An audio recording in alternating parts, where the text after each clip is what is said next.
Assalamualaikum warahmatullahi wabarakatuh. Waalaikumsalam warahmatullahi wabarakatuh. Bismillah, alhamdulillah, wassalatu wassalamu ala rasulillah Sayyidina Muhammad ibn Abdillah wa ala alihi wa sahbihi wa mawalah. Buya Syakur yang sangat kita hormati, sangat kita cintai, Dr. Marzuki Wahid dan pemandu acara Afkar. Jadi tafdilnya fikir. Amin. Sangat kuat dalam berfikir. Iya. Begitu juga hadirin dan peserta ngaji virtual. Nggih. Saya juga sangat kaget dengan Buya Syakur, ternyata lebih muda dari Sudah 73 juga. waduh. Masih kayak 37. Kita yang muda-muda ini belum tentu pada usia 73 masih seenergik Buya Syakur. Kita doakan beliau tetap sehat. Amin, amin. Dan selalu dalam lindungan Allah. Ini kan kita ini menjadi manusia yang berada pada satu fase Nabi yang terakhir. Nggih.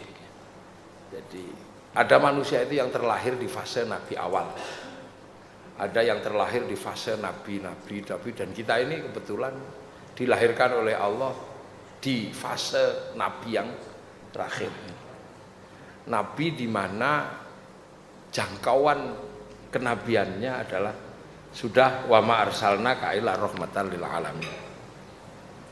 Kalau jangkauan Nabi Adam keluarga, Nabi Musa ya Filistin, Mesir, Nabi Isa Filistin Romawi. Lah Nabi Muhammad ini perspektifnya sudah pada perspektif yang sangat luas, sudah perspektif rahmatan lil alamin. Maka melihat tanggung jawab yang sedemikian besar, ada hal-hal yang cukup fundamental. Cukup fundamental yang harus kita pahami sebagai perspektif kekuatan Nabi akhir zaman.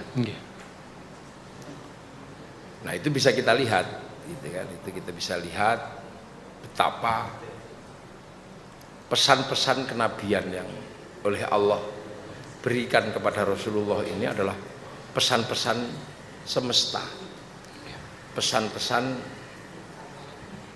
semesta alam. Karena apa? Tanggung jawabnya meliputi seluruh alam, di mana seluruh benua ini ada isinya. Gitu. Maka kerangka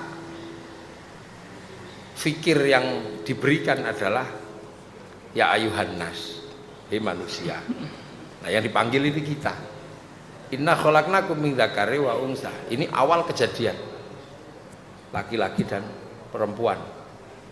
Wa ja'alnakum syu'uban wa qabaila. Ini semua nabi-nabi besar mengalami fase itu. Tapi konsep li ta'arufu ini diberikan kepada Rasulullah karena bangsa-bangsa yang dulunya berada pada ruang-ruang sosiologi dan antropologi yang sangat terbatas akan dipertemukan di zaman Rasulullah.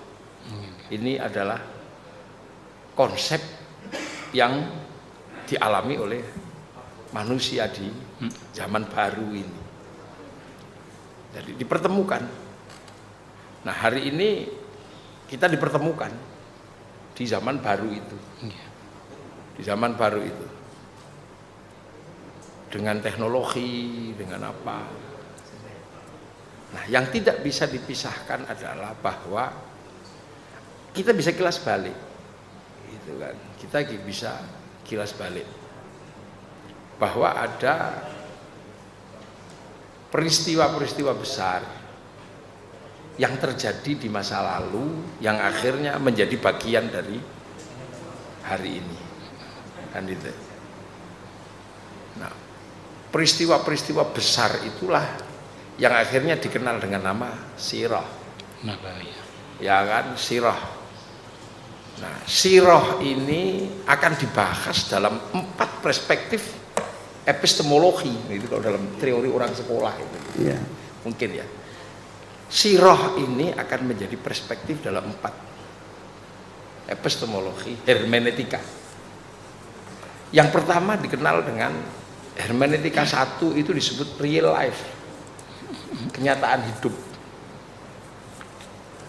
Siapa yang tahu? Ya hanya pelaku dan orang di sekitar kejadian. Seiring waktu real life ini akan melompat ke hermeneutika kedua, namanya narasi. Nah, narasi ini subjektivitasnya sudah sangat tinggi. Ya. Seneng ya dinarasikan baik, kalau nggak seneng dinarasikan jelek. Sampai kemudian orang akan mencoba mencari originalitas dari hermeneutika kedua, dari narasi ini. Nah, akan melompat ke hermeneutika ketiga, namanya historiografi, penulisan dari sumber-sumber narasi yang ada. Nah, sama juga subjektivitasnya sangat tinggi. Kalau seneng ya narasinya, historiografinya bagus. Kalau nggak seneng ya jelek. Nah, yang keempat, ini adalah fase di hermeneutika terakhir, namanya ideologi atau keyakinan. Nah, hari ini kita sudah berada pada perspektif yang namanya ideologi atau keyakinan. Makanya tidak usah terlalu risau kalau ada narasi yang berbeda, tidak usah terlalu risau kalau ada historiografi yang berbeda. Dia tidak tunggal, tinggal dari perspektif mana ideologi akan membaca hermeneutika 1, hermeneutika 2, dan hermeneutika ketiga. Dari perspektif mana, kan gitu. Nah, itulah kalau berbicara tentang historiografi, berbicara tentang narasi dan real life. Ideologi. Makanya narasinya bisa beda-beda. Rasulullah ini punya tinggalan banyak.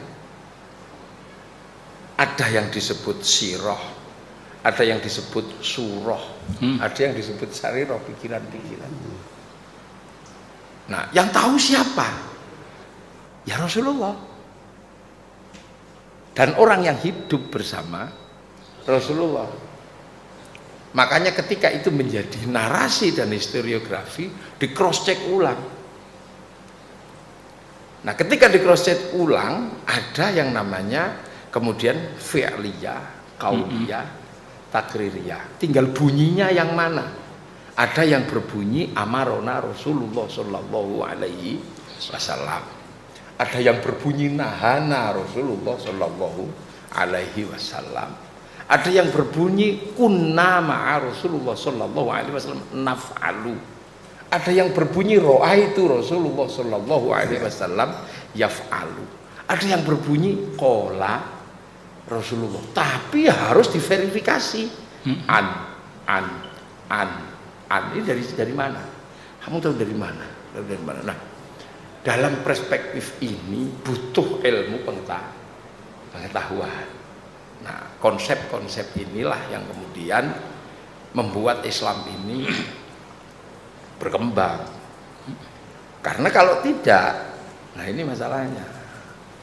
Orang akan menghadapi sebuah peradaban yang pada titik ideologi mau mundur ke real life. Jadi orang sudah berada dalam konsep ideologi, dia mau mundur ke real life. Sementara mengikuti Rasulullah itu pangkatnya jelas, yang ketemu langsung sahabat, gitu. Yang tidak ketemu sahabat, yang tidak ketemu namanya tabi'in. Yang nggak ketemu sahabat tabi'in, yang nggak ketemu tabi'in tabi'ut tabi'in. Yang tidak ketemu tabi'ut tabi'in namanya tabi'ut tabi'ut. Nah, kita ini kalau dalam kerangka itu mungkin sudah tabi'ut. Panjang gitu. Sudah konsepnya multi level marketing. Udah panjang. Nah, biarkanlah perspektif kehidupan, perspektif pengetahuan ini yang akan mengkayakan kehidupan pasca Rasulullah. Ini yang indah. Kan gitu. Nah, itu akan indah. Nah, makanya melihat perspektif ini memang harus jernih. Gitu, harus jernih. Makanya ada konsep ahli sunnah wal jamaah. Jadi ada ahli sunnah, tapi berikutnya ini wal jamaah. wal jamaah, wal jamaah, wal jamaah, wal jamaah. Kita ini sudah panjang gitu. Saya Buya Syakur, Ustaz Dr. Marzuki ini udah panjang kalau tapi udah. Saya tidak dengar langsung kalau ditanya an panjang ya. Saya bisa sholat itu annya udah panjang. Jadi an bapak saya dari an gurunya dari an Kiai Hashim dari an Kiai Asy'ari an Kiai Kiai Khairon an Kiai Abdul Wahid an Kiai Abdul Halim an Kiai Syarwan an Kiai Jabbar an Kiai Abdurrahman Lasem an Kiai an panjang, an Sunan Geseng an Sunan Kalijaga, an Sunan Bonang, an Sunan Ampel, an Mbah Ibrahim Asmoro Kondi, an Syekh Jumadil Kubro, an Sayyid Ahmad Jalaluddin, an Sayyid Abdul Malik, an Sayyid Alawi Amil Faqih, an Sayyid Ahmad Sohib Mirbat, an Sayyid Ali Kholiq Osam, an Sayyid Alwi, an Sayyid Muhammad, an Sayyid Alwi, an Sayyid Ubaidillah, an Sayyid Ahmad Al-Muhajir, an Sayyid Isa, an Sayyid Muhammad, an Sayyid Ali Uraidi, an Sayyid Muhammad Sayyid Ja'far Shadiq, an Sayyid Bakir, an Sayyid Ali Zainal Abidin, an Sayyidina Hasan Husain, an Sayyidina Ali, baru an Rasulullah Muhammad SAW. Udah panjang. Nah, jadi akan terlalu terjadi dinamika dan perspektif yang berbeda. Nah, fase ini adalah fase di mana semua orang bisa menggali perspektif yang berbeda-beda seiring mudahnya orang mencari pengetahuan. Ini kan mudah. Siapa yang pegang Google pasti pinter. Ya kan, yang pegang Google pasti pinter, yang punya kuota kan gitu. Kan itu. Jadi untuk menjadi orang alim sekarang tidak susah, nggak sulit. Yang penting sering pegang Google pasti jadi orang alim. Pasti alim. Dan jadi ulama itu mudah sekarang. Iya. Tapi innama yakhsyallaha min ibadihil ulama nggak tercapai. Jadi ulamanya tidak makrifat, ulamanya nakiro. Gitu. Ya ulamanya nakiro. Nah kalau nakiro kan nggak bisa jadi mubtada. Kalau nakiro nggak bisa jadi mubtada, gimana jadi mubtada? Mubtada kok nakiro? Kan gitu. Dia harus makrifat. Kalau kepaksa mubtada pemimpin ini nakiro, boleh. Tapi khobarnya muqaddam, mubtadanya muakhar. Nah itu jadinya apa? Ya jadinya ya korban hawa itu. Nah ini dulu yang mesti disepakati dalam kerangka berpikir memahami masa lalu.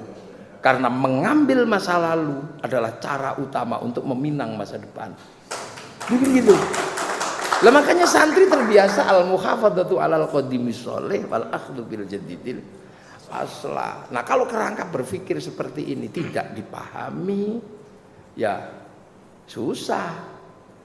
Gitu. Kenapa? Karena perbendaharaan ilmu itu perspektifnya sangat banyak. Nah itulah mungkin yang bisa saya sampaikan sebagai penghantar. Jadi biar kita nanti indah membicarakannya. Pada perspektif ini seperti apa? Pada perspektif ini seperti apa?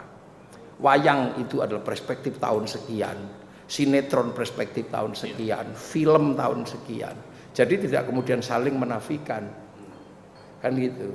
Karena kalau saling menafikan sejarah peradaban perkembangan manusia ini akan menjadi sesuatu yang kosong. Nah itulah yang namanya peradaban yang akhirnya tidak menemukan bentuk. Karena kerjaan masa lalu menghasilkan peristiwa di hari ini. Ternuwun. Assalamualaikum warahmatullahi wabarakatuh. Sobat Lima TV, saya baru ingat kalau Gus Wafik ini adalah sosok yang gagah ganteng tapi juga ahli sejarah, ahli peradaban dan juga tentang kebudayaan. Saya baru ingat ketika beliau tadi menyebut silsilah Kiai Hasyim Asy'ari sampai ke Rasulullah, makanya dengan lancar beliau sampaikan begitu. Dan tadi banyak sekali yang disinggung tentang bagaimana sirah itu ternyata ada 4 fase. Yang pertama adalah real life, kemudian narasi, histori, dan ideologi. Nah nanti kita akan perluas apa yang beliau sampaikan hari ini. Dan kita masih dalam tema yang sama, yakni tentang sirah nabawiyah. Dan ini giliran Buya Syakur Yassin MA untuk memaparkan tentang hal itu. Jangan lupa, dialog kebangsaan kita hari ini adalah berkaitan dengan hari kelahiran bangsa Indonesia yang ke-75. Kami persilahkan Buya. Oke. Punten, Gus. Nggih. Mangga. Assalamualaikum warahmatullahi wabarakatuh. Waalaikumsalam.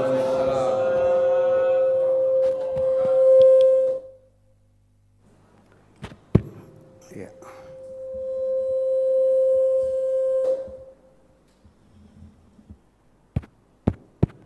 Udah cukup segini. Oke. Pertama-tama saya sampaikan ucapan terima kasih kepada Gus Muafik yang berkenan hari ini bisa niliki pondok saya di sini. Ini berdiri pas sebelum reformasi nih, 98 lah gitu.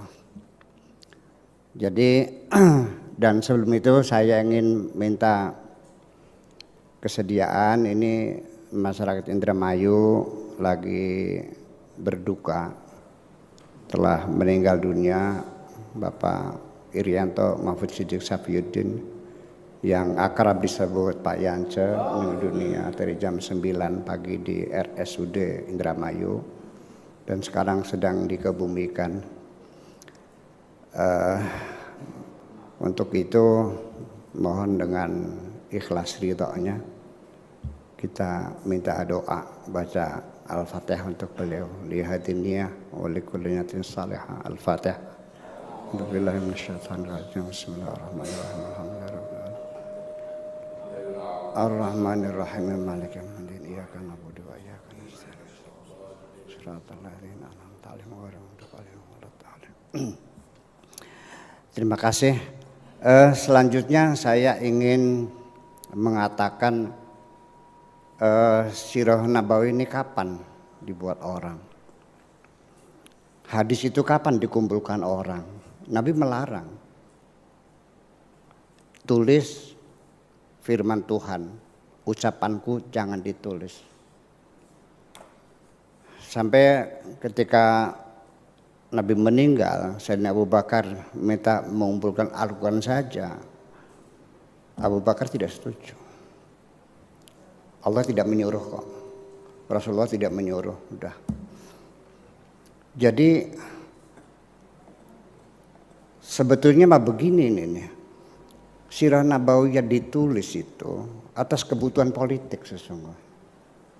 Bukan kebutuhan agama sebetulnya, kebutuhan politik. Ketika Daulah Abbasiyah tampil sebagai imperium terbesar di dunia waktu itu, akan kebutuhan. Pertama, ketika mereka bersentuh dengan peradaban dunia yang lebih besar, yaitu dengan Hadarah Masihiyah, mereka punya sirah. Injil mereka kan sirah Isa. Maka dibutuhkan juga sirah Nabawiyah. Kemudian hadis juga kapan dikumpulkan? Juga setelah Nabi meninggal dunia. Jadi kan sudah sekian ratus tahun, sudah dua abad lamanya. Jadi sehingga nanti metodologi anak-anak itu, ya, itu sebetulnya kan sangat tidak ilmiah. Iya, dari atas dasar apa dia membuktikan? Dan terbukti juga Imam Al-Bukhari itu mengumpulkan 600.000 hadis. Setelah diseleksi hanya 14.000 hadis yang dinyatakan sahih. Yang 500.000 tambah 86.000 ditolak semuanya. Artinya betapa sangat produktifnya hadis itu. Artinya orang jual nama kan banyak. Apalagi Rasulullah, saya ajar sini jual namanya kok. Kata Buya. Iya. Banyak orang ketipu jual nama saya tuh, iya. Pinjam utang, minta duit, Buya tanda tangan. Ya, banyak yang tertipu. Jadi memang menggunakan nama popularitas orang itu kan menguntungkan sekali. Nah itulah, sampai tukang dagang terong aja karena nggak laku-laku dia bikin hadis juga kok. Sampai asar nggak laku-laku mau udah kering terongnya itu. Qala Rasulullah al-badinjan dawaun likulida. Itulah. Jadi artinya bahwa hadis dikumpulkan juga seperti itu. Sampai saya pernah diskusi serius dengan Nurul Khalis Majid karena kita punya rutin setiap bulan kita ketemu kumpul dengan Gus Dur juga setiap bulan kumpul di Jakarta. Kita mendiskusikan ini Abu Hurairah ini apa orangnya ada, apa ini lembaga produsen hadis. Ya karena hadisnya sekian ratus ribu hadis sampai mendetail sampai Nabi diranjang bagaimana Nabi mencium Siti Aisyah bulan puasa dengan ngenyot-ngenyot lidahnya. Ini kan luar biasa. Al-Quran menutup privasi Nabi tidak boleh dibicarakan. Di hadis Nabi dibicarakan macam itu. Nah kan perlu kita curigai semuanya itu. Ya, awas ini jangan nanti dia ingkar sunnah lagi. Saya serba repot ini. Jadi artinya siapa yang pertama kali menulis Sirah Nabawi itu? Ibnu Ishaq. Itu by order. Dan sudah by order. Nulisnya begini-begini untuk apa? Untuk mencari legalitas historis bagi Daulah Abbasiyah. Artinya kepanjangan dari risalah Rasulullah itu persoalannya. Dan Ibnu Ishaq sendiri juga sekarang naskahnya udah nggak hilang, nggak ada. Disalin oleh Ibnu Hisham. Nah kita kemana? Dihancurkan. Jadi artinya disempurnakan lagi by framing semuanya itu. Ini perlu kita waspada semacam itu. Sehingga kita mesti mengkritisi ulang Sirah Nabawi ini.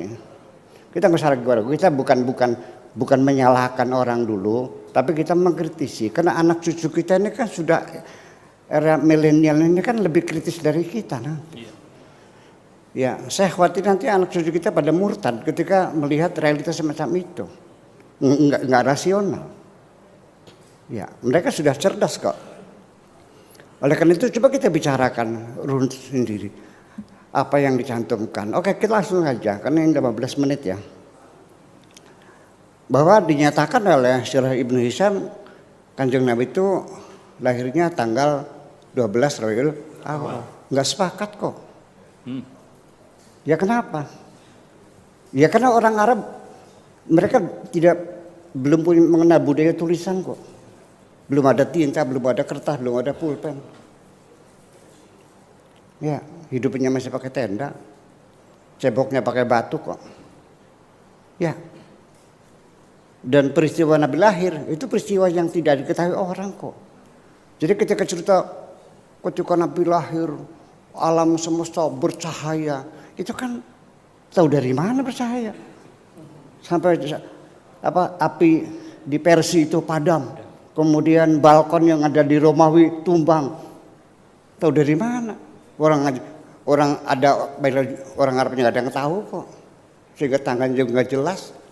Ya, jadi 12 Rabiul Awal itu hanya aghlabiyah, hanya kebanyakan orang menduga semacam itu. Ya pertama kali mungkin menghitungnya mundur barangkali. Ya, kemudian tahun gajah. Dari mana tahun gajah? Ibnu Asakir itu mengatakan Abraha itu menyerang ke Ka'bah itu 40 tahun sebelum Nabi lahir. Ibnu Asakir sekitar 25 tahun sebelum Nabi lahir. Az-Zuhairi mengatakan 15 tahun. Nah, jadi dari mana bilang tahun gajah? Jadi kita mesti bukan mandar ulang ya, artinya mengoreksi ulang supaya realistis lah, supaya anak-anak kita jangan ini semacam itu. Kemudian juga kalau kita lihat dasarnya mana? Karena surat Al-Fil ya. Surat Al-Fil sendiri coba kita koreksi. Alam taro kaifa fa'ala rabbuka bi ashabil fil. Tentara Abraha dari Yaman ke Mekah. Coba silakan buka Google Earth ya. Lihat di situ. Sepanjang jalan itu hanya gunung-gunung batu yang panas kok. Nggak ada rerumputan. Gajah itu makannya apa sih? Rumput. Makannya berapa? 10% dari berat badan. Jadi kalau gajah itu 2 ton berarti makan rumputnya 2 kintal. Kali 30 berapa? Terus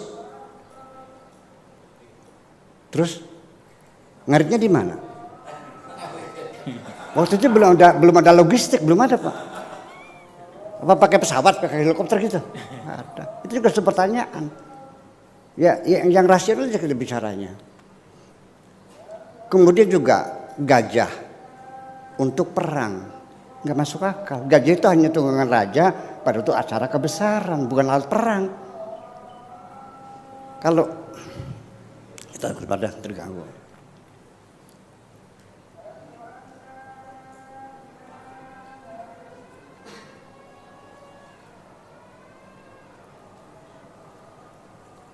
Udah kecilin ya. Oke, kita lanjut aja deh.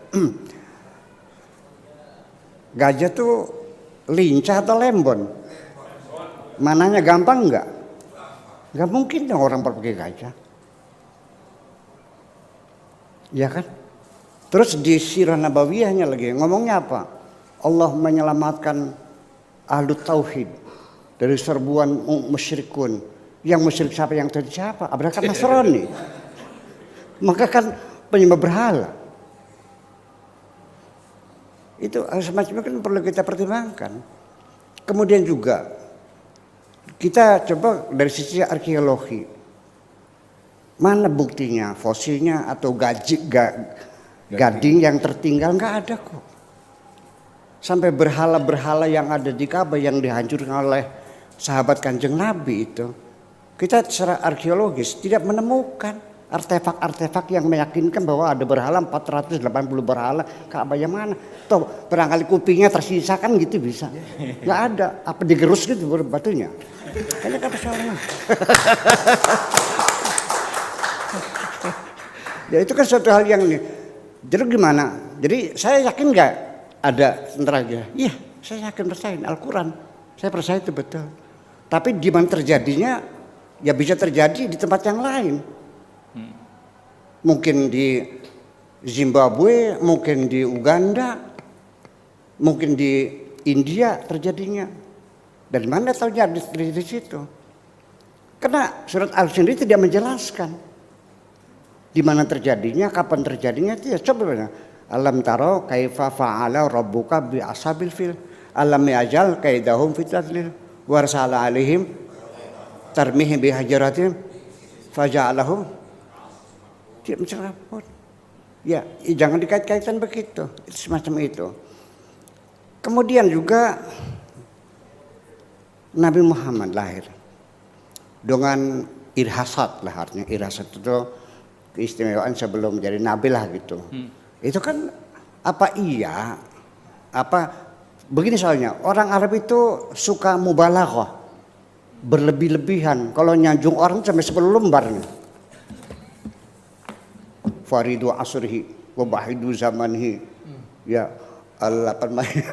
al-mubajjalu segala macam, wah nggak bisa habis di orang tuh. Ya kita coba kita minta ke depan anak-anak kita mesti disuguhkan dengan hal yang rasional aja lah. Gitu.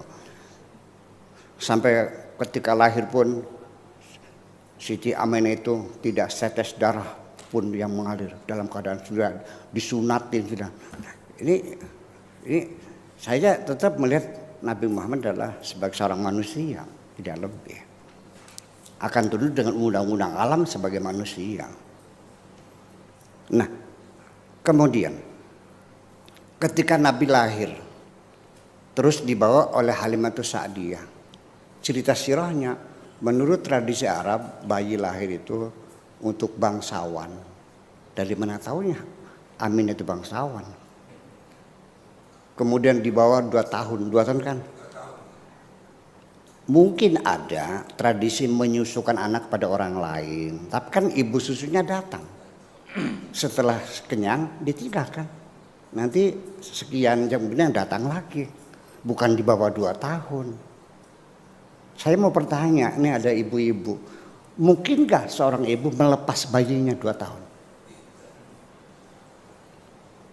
Ini kita pertanyakan dulu sebetulnya. Kita pakai logika bicaranya ini persoalannya. Jangan bilang pokoknya ya. Kalau pokoknya nggak usah debat lagi. Iya, Ibu Pin ada. Apalagi 2 tahun, 2 jam saja dokter tidak segera menghadirkan, sudah panik ibunya itu. Bisa dilempar pakai aspak dokter itu. Dok, mana bayi saya ntar boleh dimandi? Kok lama banget sih? Bayang, ini 2 tahun. Ada apa? Dari something wrong. Ada sesuatu. Sejujur aja, tidak disukai. Ya, betul. Setelah meninggal, ikut sama siapa? Kakeknya. Kakeknya meninggal. Pamannya. Disuruh menggembala kambing kan. Sirah Nabawiyahnya Nabi Muhammad dilatih untuk memimpin kambing sebelum beliau memimpin manusia. Urusannya apa untuk manusia? Ada lagi alasannya karena Nabi Muhammad ingin mandiri, tidak ingin menyusahkan pamannya karena pamannya miskin. Mana mungkin pemimpin miskin? Jokowi miskin enggak? Pak SBY miskin enggak? Enggak mungkin dong. Yang tanda tangan di jungpul pennya bisa mencarikan uang kok. Dia kan kepala suku Quraisy. Ya, di ada Sidana, ada Diroya, ada Rifada segala macam, semua lembaga. Itu kan tempat wisata spiritual, menghasilkan uang. Jadi artinya beginilah, andai kan ponakan saya ikut sini, ini saya suruh menggembala kambing, bagaimana komentar Anda? Kok tegel banget sih? Jadi artinya semua cerita tentang Nabi disambut malaikat berbaris, pohon-pohon bersujud, ya cahaya alam bercahaya, itu karya sastra sesungguhnya, bukan realita. Nabi itu penuh penderitaan kok. Ya. Jadi kalau ingin mengungkap faktor psikologis Kanjeng Nabi itu lebih jelas dalam Al-Quran kok daripada hadis-hadis itu sendiri. Yuk kita dengarkan wadduha walaili idza saja. Dari mulai pagi buta sampai larut malam dalam keadaan galau. Ya kan, sehari dia menghadapi kegalauan hidup ini. Ma wadda'aka rabbuka. Tuhanmu tidak meninggalkan kamu kok. Wa maqala dan juga tidak marah sama kamu. Ma wadda'aka rabbuka wa maqala. Walal akhiratu khairul laka minal ula. Berakit-rakit ke hulu, berenang-renang ke tepian, bersakit-sakit dahulu, bersenang-senang kemudian. Itu maknanya walal akhiratu khairul laka minal ula. Percayalah wala sawfa yu'tika rabbuka fatarda.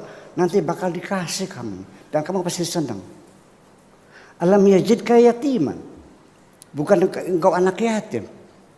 Fa'awa, Allah yang melindungi kamu. Wa wajadaka dhalan, kamu kebingungan mencari jalan kehidupan, bukan tersesat ya.